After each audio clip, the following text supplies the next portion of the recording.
शुक्लां ब्रह्मविचारसारपरमामाद्यां जगद्व्यापिनीं वीणापुस्तकधारिणीमभयदां जाड्यान्धकारापहं हस्ते स्फाटिकमालिकां विदधतीं पद्मासने संस्थितां वन्दे तां परमेश्वरीं भगवतीं बुद्धिप्रदां शारदां।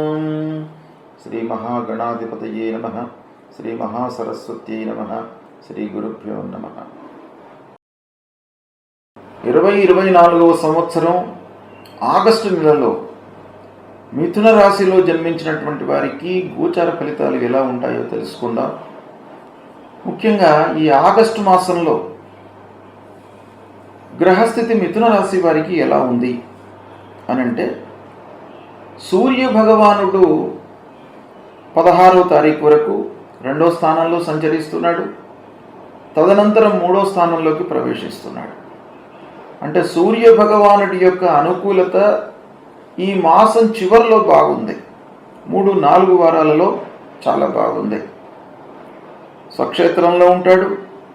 గోచార రీత్యా 3వ స్థానంలో సంచరిస్తాడు. కనుక సూర్య భగవానుడు 3-4 వారాలు అనుకూలంగా ఉన్నాడు. 1-2 వారాలు ప్రతికూలంగా ఉన్నాడు. ఇక అంగారకుడు ఈ మిథున రాశి వారికి ద్వాదశ జన్మస్థానాలలో సంచరిస్తున్నాడు. ఇది ప్రతికూలంగా ఉంది. అంగారకుడి యొక్క ప్రభావము మిథున రాశి పైన ఉంది, ప్రతికూలంగా ఉంది. ఇక బుధుడు 2వ స్థానంలో సంచరిస్తున్నాడు. తదనంతరం 3వ స్థానంలోకి ప్రవేశిస్తున్నాడు. 2వ స్థానంలో 22వ తారీఖు వరకు ఉంటాడు. 22వ తారీఖు వరకు బుధుడి యొక్క సంచారం అనుకూలంగా ఉంది. తదనంతరము అంటే లాస్ట్ వారంలో, చివరి వారంలో బుధుడి యొక్క సంచారము కొంత ప్రతికూలంగా ఉంది. ఇక గురువు ద్వాదశ స్థానంలో సంచరిస్తున్నాడు మిథున రాశి వారికి.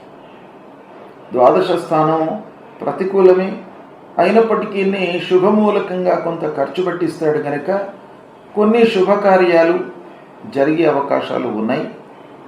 ఈ ద్వాదశ స్థానము ప్రతికూలంగానే ఉంటుంది.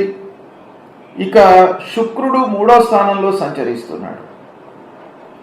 3వ స్థానంలో శుక్రుడు సంచరించడం గోచార రీత్యా అనుకూలం. అయితే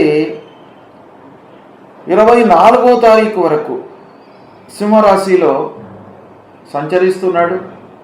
అంటే 3వ స్థానంలో 24వ తారీఖు వరకు ఉంటున్నాడు. ఇది గోచార రీత్యా అనుకూలం. తదనంతరం కూడాను 4వ స్థానంలోకి ప్రవేశిస్తున్నాడు. 4వ స్థానం కూడాను శుక్రుడికి అనుకూలమైనటువంటి సంచారము కనుక ఓవరాల్గా శుక్రుడు బాగానే ఉన్నాడు.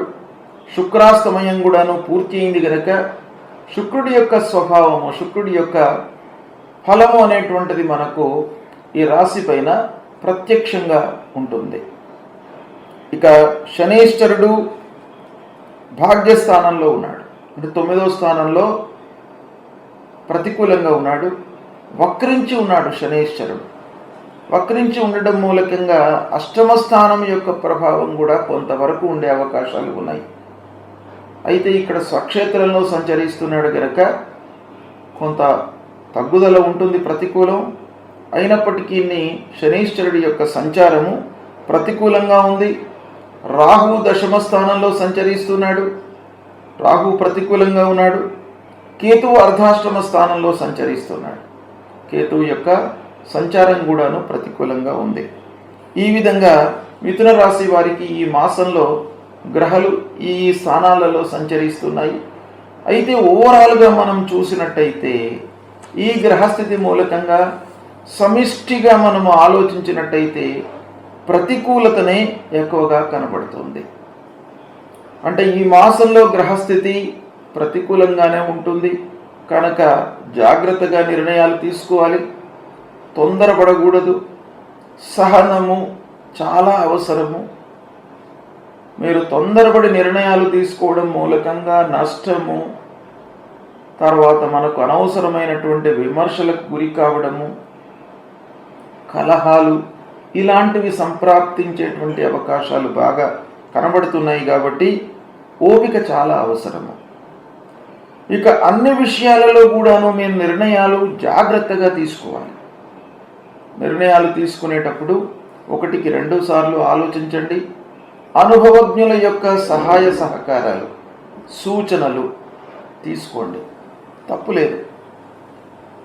అనుభవజ్ఞులను కలవడము, వారితో చర్చించడము, వారి యొక్క సలహాలు తీసుకోవడం మూలకంగా మీకు ఆ విషయం గురించి పరిజ్ఞానం అనేటువంటిది పెరుగుతుంది. మీరు నిర్ణయం తీసుకోవడానికి అది అనుకూలమవుతుంది. కాబట్టి మీరు జాగ్రత్తగా నిర్ణయాలు తీసుకోండి. ముఖ్యంగా మీరు ఏంటంటే మీతో ఎవరైతే క్లోజ్గా మూవ్ అవుతున్నారో వాళ్లను మీరు గుడ్డిగా నమ్మకండి. వాళ్ళ మూలకంగా మీకు ఇబ్బందులు తలెత్తేటువంటి అవకాశాలు బాగా ఉన్నాయి. వాళ్ళు మిమ్మల్ని మిస్గైడ్ చేసేటువంటి అవకాశాలు ఉన్నాయి. కనుక అలాంటి మూమెంట్స్ పైన మీరు మనస్సు నిలపండి. ఇక 3-4 వారాలలో ఉద్యోగస్తులకు అనుకూలత ఉంది. ఉద్యోగం చేస్తున్నటువంటి వారికి ఆఫీసులో అనుకూలత, తోటి వారి యొక్క సహాయ సహకారాలు బాగా అందుతాయి. పని లోపల కూడాను మీకు సంతృప్తి కనబడుతుంది. హైఅప్స్తో కూడాను మీరు గుర్తింపు పొందుతారు.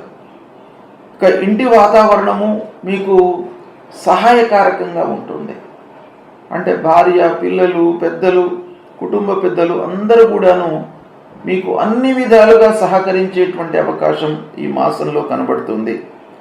అయితే బయట వాతావరణం మట్టుకు మీకు కొంత ఇబ్బందికరంగా ఉంటుంది. ఇంటి వాతావరణము దాన్ని రెక్టిఫై చేస్తుంది. అంటే మీకు బయట వాతావరణం ఇబ్బందులను కలిగించినప్పటికీ ఇంటికి వచ్చిన తర్వాత మీరు చాలా సంతృప్తిగా గడిపేటువంటి అవకాశాలు బాగా కనబడుతున్నాయి. ఇక చిన్న వ్యాపారస్తులకు, చిన్న మొత్తంలో పెట్టుబడులు పెట్టి వ్యాపారం చేస్తున్నటువంటి వారికి ఈ మాసం బాగా కలిసి వస్తుంది. పెద్ద మొత్తంలో పెట్టి వ్యాపారం చేసేటువంటి వాళ్ళు మట్టుకు కొంత ఆలోచించండి. మాసాంతంలో కొన్ని ఇబ్బందులు తలెత్తేటువంటి అవకాశాలు ఉన్నాయి. పెద్ద పెట్టుబడులు పెట్టి వ్యాపారం చేస్తున్నటువంటి వాళ్ళు ఒకవేళ వీలైతే పోస్ట్పోన్ చేసుకోండి. ఆ పెట్టుబడులు నెక్స్ట్ మంత్ కానివ్వండి, తదనంతరము గ్రహస్థితి మంచి స్థితిలోకి వచ్చిన తర్వాత అప్పుడు పెట్టుబడులు పెట్టండి. ఈ మాసం మట్టుకు చిన్న వ్యాపారస్తులకు బాగా అనుకూలంగా ఉంటుంది. పెద్ద వ్యాపారస్తులకు నిలకడగా ఉంటుంది. ఇక ఓవరాల్గా వ్యాపార విషయం ఆలోచించినట్టయితే లాభదాయకంగానే ఉంటుంది. ఇక అవసరానికి సరిపడా వస్తువులను కొనడము, అవసరానికి సరిపడా మనకు డబ్బులు అందడము ఇలాంటివి కనబడుతున్నాయి ఈ మాసంలో. కనుక ఇబ్బందులు లేవు. ఇక ఉద్యోగ ప్రయత్నంలో ఉన్న వారికి తాత్కాలికంగా ఉద్యోగం వారికి లభిస్తుంది. చదువు పూర్తయి 1-2 నెలల నుంచి మీరు ఉద్యోగ ప్రయత్నంలో ఉన్నటువంటి వారికి ఈ మాసంలో 3-4 వారాలలో మీకు ఉద్యోగం లభించేటువంటి అవకాశాలు ఉన్నాయి. ఉద్యోగం లభిస్తుంది. అయితే తాత్కాలిక ఉద్యోగం లభించే అవకాశమే ఎక్కువగా ఉంది. పర్మనెంట్ ఉద్యోగం కొరకై మీరు ఇంకా ప్రయత్నాలు కంటిన్యూ చేస్తూ ఉండాలి. ఇక అన్నదమ్ముల మధ్యన కొన్ని ఇబ్బందులు గోచరిస్తున్నాయి. వారితో సఖ్యంగా ఉండడానికై ప్రయత్నాలు చేయండి. ఆస్తుల విషయంలో తగాదాలు కంటిన్యూ అవుతాయి. ఒక కొలిక్కి వచ్చే అవకాశము కొంత కనబడుతుంది మాసాంతంలో. అయినప్పటికీ ఆస్తుల విషయంలో మీరు జాగ్రత్తలు తీసుకోండి. పరిష్కార మార్గాలను మీరు అన్వేషిస్తూ ముందుకు వెళ్ళండి. ఇక సామరస్యంతో అన్ని సమస్యలను పరిష్కరించుకోవడానికై ప్రయత్నాలు చేయండి. అంటే సమస్యలను మీరు మ్యాగ్నిఫై చేసుకోకుండా ప్రతి సమస్యకు ఒక సొల్యూషన్ అనేది ఉంటుంది. ప్రతి సమస్యకు కూడాను ఒక పరిష్కార మార్గం కూడాను భగవంతుడు చూపిస్తాడు. అది ఏదో రకంగా పెద్దవాళ్ళను సంప్రదించడం మూలకంగా లేదా మన తోటి వారితో డిస్కషన్ చేయడం మూలకంగా మీకు పరిష్కార మార్గం లభిస్తుంది. కనుక సామరస్యంతో సమస్యలను పరిష్కారం చేసుకునే అవకాశాలు ఉన్నాయి కనుక ఈ మాసంలో దానికి ప్రాధాన్యత ఇవ్వండి. కోర్టులకు, తర్వాత పోలీస్ స్టేషన్లకు ఇలాంటి వాటికి వెళ్లకుండా మీరు సామరస్యంగా పరిష్కారం చేసుకోండి. మీకు తప్పకుండా ఈ మాసం మీకు ఆ విషయాలలో కలిసి వస్తుంది. ఇక వ్యవసాయదారులకు, పారిశ్రామికవేత్తలకు అనవసరమైన ఖర్చులు ముందరికి వచ్చే అవకాశాలు ఉన్నాయి. వ్యవసాయదారులకు ముఖ్యంగా పశువుల విషయంలో కానివ్వండి, మిషనరీ విషయంలో కానివ్వండి కొన్ని ఇబ్బందులు తలెత్తుతాయి. పారిశ్రామికవేత్తలకు ముఖ్యంగా లేబర్తో ఇబ్బందులు తలెత్తేటువంటి అవకాశాలు ఉన్నాయి. కనుక కొంత జాగ్రత్తలు తీసుకోండి, ఆలోచించి పనులు చేయండి.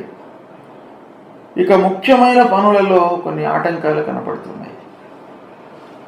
కాబట్టి ప్రారంభించే కంటే ముందే ఆ పని విషయంలో క్షుణ్ణంగా దాని గురించి మీరు తెలుసుకొని ఒక ప్రణాళికాయుతంగా ఆ పనులను ప్రారంభం చేయండి. అప్పుడు మీకు బాగా కలిసి వస్తుంది. ఓవరాల్గా మనం ఆలోచించినట్టయితే ఈ ఆగస్టు మాసంలో మిథున రాశి జాతకులకు ప్రతికూలతనే ఎక్కువగా కనబడుతుంది.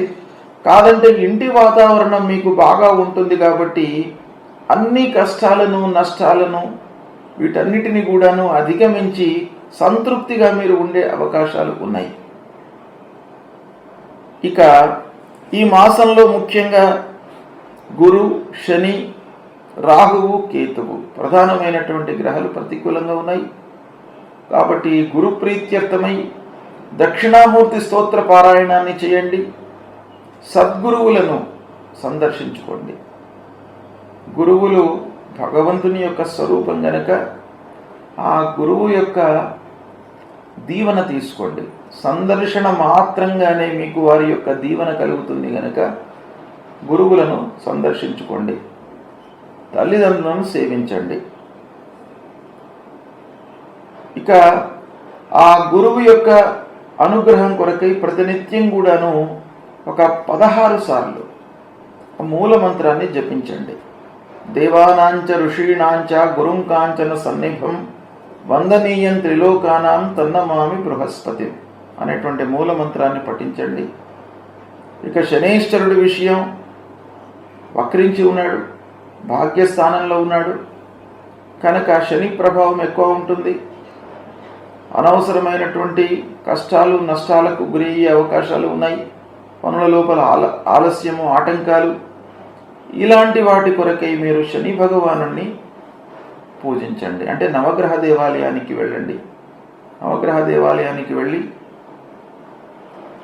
ఆ ఆవరణలోనే ఉన్నటువంటి శివాలయానికి కూడాను వెళ్ళండి. ఆంజనేయ స్వామిని దర్శించుకోండి. మూల మంత్రాన్ని జపించండి. నీలాంజన సమాభాసం రవిపుత్రం మహాగ్రహం ఛాయా మార్తాండ సంభూతం తన్నమామి శనైశ్చరం అనేటువంటి మూల మంత్రాన్ని ప్రతినిత్యం కూడాను పఠించండి. ఆంజనేయ స్వామి దేవాలయానికి వెళ్ళినట్టయితే మీకు ధైర్యాన్ని నెలకొల్పుతాడు. మీ లోపల అధైర్యం రాకుండా మిమ్మల్ని కాపాడుతాడు ఆంజనేయ స్వామి. కనుక మీరు ఆంజనేయ స్వామి దేవాలయానికి ప్రతినిత్యం కూడాను వెళ్ళండి. అమ్మవారి దేవాలయానికి వెళ్ళండి. అమ్మవారి దేవాలయానికి వెళ్ళినట్టయితే మీకు మానసికమైనటువంటి ఇబ్బంది రాకుండా ఉంటుంది. గ్రహస్థితి బాగాలేదు, పనులు కావట్లేదు, నష్టము జరుగుతుంది, అందరితో కలహాలు ఇలాంటివన్నీ కూడాను వస్తున్న సమయంలో మానసికంగా మీరు ఒక ఇబ్బందికి గురి అయ్యేటువంటి అవకాశాలు ఉంటాయి. కనుక అలాంటివి రాకుండా మిమ్మల్ని అమ్మవారు కాపాడుతారు. కాబట్టి అమ్మవారి దేవాలయానికి వెళ్ళండి.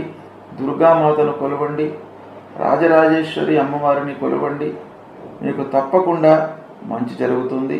గణపతి దేవాలయానికి కూడాను మీరు వెళ్ళండి. గణపతిని స్మరించండి. నిత్యం కూడాను ప్రతినిత్యము మనము ఒక కార్యాచరణలో భాగంగా నిత్య కృత్యంగా మీరు దేవాలయానికి వెళ్ళడం అనేటువంటిది మీరు పెట్టుకున్నట్టయితే ఈ పరిహారం జరుగుతుంది. గ్రహస్థితి ఎలా ఉన్నప్పటికీ భగవంతుడి యొక్క అనుగ్రహం మూలకంగా మీకు మంచి జరిగే అవకాశాలు ఎక్కువగా ఉంటాయి. కాబట్టి ఈ భగవంతుణ్ణి సందర్శించుకోవడము, గురువులను సందర్శించుకోవడము, తల్లిదండ్రులను సేవించడము, వీటిపైన మనస్సు నిలపండి. మీకు శుభ ఫలితాలు కలుగుతాయి. శుభం.